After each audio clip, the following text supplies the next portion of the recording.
Hello, everyone, and welcome to today's Explainer. I am absolutely thrilled to unpack this one with you. We're looking at a book that is quite honestly one of the most famous and infamous texts of the last 25 years. It's Robert Greene's The 48 Laws of Power. You know, it's that book people read in secret, maybe hide on their nightstands, and rarely talk about openly. Well, today, we're going to scientifically deconstruct this insanely popular yet highly controversial playbook. We're going to separate the psychological reality from the toxic illusions and give you the tools to understand power without, losing your soul in the process.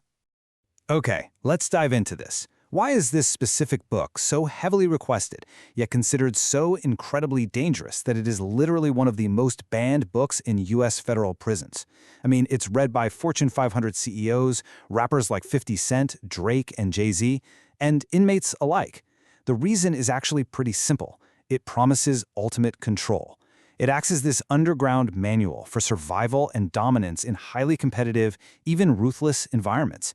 It really taps into that primal human desire to never be a victim, right? To hold leverage over others. And that brings us right to Greene's central thesis. He argues that power belongs to people who understand human psychology, manage perception, and navigate hierarchies with amoral strategy. Now notice that word, amoral. Not immoral, but operating completely outside the realm of right and wrong. Greene basically posits that success doesn't go to the most moral or the most talented, it goes to the most strategic. So throughout this explainer, we're going to unpack whether this highly cynical Machiavellian worldview actually holds up in the real world or if it's just a trap. All right, here is our roadmap for today. First up, the allure of power. Next, the core themes of influence. Then we'll look at history versus behavioral science. After that, the traps of toxic cynicism. And finally, defense against dark psychology. Section 1. The allure of power. The underground playbook. So since its publication back in 1998, The 48 Laws of Power has sold over 5 million copies globally. That is absolutely massive. But here's the thing you gotta know. The author, Robert Greene, wasn't a behavioral scientist. He was actually trained in classical studies and worked as a screenwriter and researcher in the hyper-competitive Hollywood of the 1980s and 90s.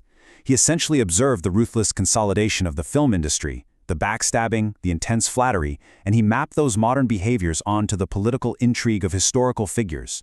People like Machiavelli, King Louis XIV, Sun Tzu. He basically curated a history of power. Section 2. The core themes of influence, synthesizing the 48 laws. Now, what's really interesting here is that you actually don't need to memorize 48 separate historical commands to understand the book. The laws naturally cluster into these broad themes. We've got reputation and perception, which covers guarding your image and courting attention, social positioning and dominance, emotional control, which is all about never reacting in anger so you remain totally unpredictable, incentives and dependence, and the art of timing. These themes form the actual foundation of Greene's amoral social strategy. They highlight this core idea that power is relational. It only really exists in how other people perceive you.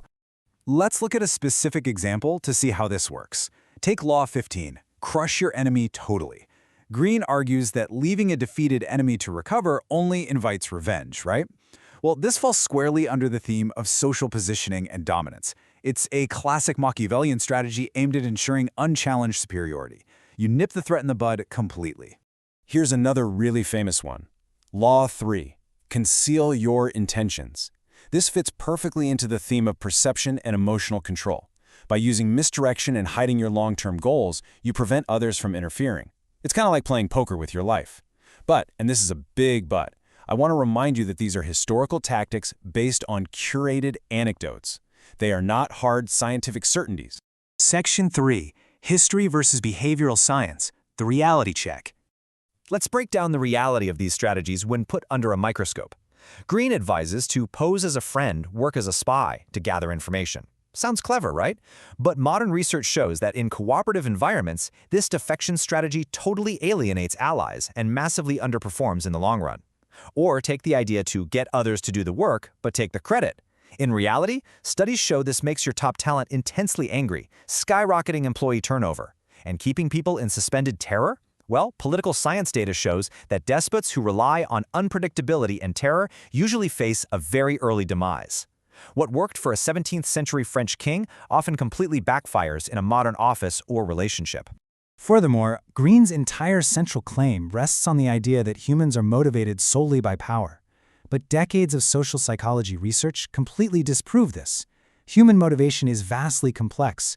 We're driven by love, a sense of belonging, a deep desire to contribute. Believing everyone is constantly out to get you relies on what psychologists call selection bias.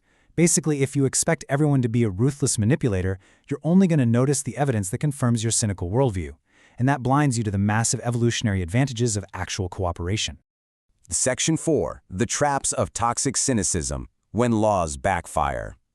And this brilliantly illustrates the toxic life cycle of this mindset. Imagine you apply Law 7.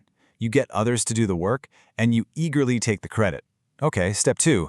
You might actually get a short-term personal gain, maybe a pat on the back from the boss. But look at step 3. Your top talent immediately becomes resentful. And by step 4, your team leaves and your reputation is totally ruined. This is a guaranteed recipe for long-term failure. Relying on coercion rather than genuine leadership completely erodes the trust required for any lasting success. This reveals the great paradox of the whole book. Many of the strategies Greene outlines are actually low-power signals. Think about it. Constantly needing to outshine others, relying on intense paranoia, or stealing credit, these are the actions of someone who is fundamentally insecure and defensive. On the flip side, we have the high-power mindset. Truly powerful, high-value individuals operate from a place of abundance. They rely on self-reliance, genuine competence, and win-win cooperation, rather than constantly scanning the room for threats to manipulate. Take Law 38, for instance. Think as you like, but behave like others. The advice here is to blend in so you don't become a target. But the reality? Acting out of fear and constantly hiding your true self completely subordinates your individual sovereignty. It forces you into this highly defensive, submissive mindset. You aren't playing to win, you are just playing not to lose. And let's be real, that is not true power. Section 5. Defense Against Dark Psychology, the Antidote. So what do we do with all this? Well, the absolute greatest value of understanding these 48 laws is developing what experts call power intelligence. This is your ability to understand and recognize manipulation and social predation without needing to become a predator yourself. By knowing how a manipulator thinks, by understanding the traps of flattery, the danger of oversharing, or the strategy of forced dependence, you can spot the red flags from a mile away. It's a vital, absolutely crucial skill for self-defense. If you ever find yourself dealing with a toxic colleague or a frenemy trying to apply these dark psychology tactics against you, here is your practical framework. First, observe their tactics neutrally. Just knowing the laws helps you label exactly what they are doing. Second, shield your emotions. Remember, your emotions are vulnerabilities to a manipulator. If you remain calm and unpredictable, they lose their leverage. Finally, choose smart, win-win cooperation elsewhere. Seriously, don't even play their zero-sum game. Take your talents to an environment that actually values trust. I want to leave you with this final, provocative thought to ponder today. If you literally have to manipulate everyone around you just to stay on top, how powerful are you really? True power isn't about playing a character or keeping your peers in a state of suspended terror. It's about self-reliance, genuine value creation, and having the emotional intelligence to navigate the world safely. Keep these laws in your back pocket to protect yourself for sure, but rely on your own authentic competence to succeed. Thank you so much for joining me for this explainer, and keep learning.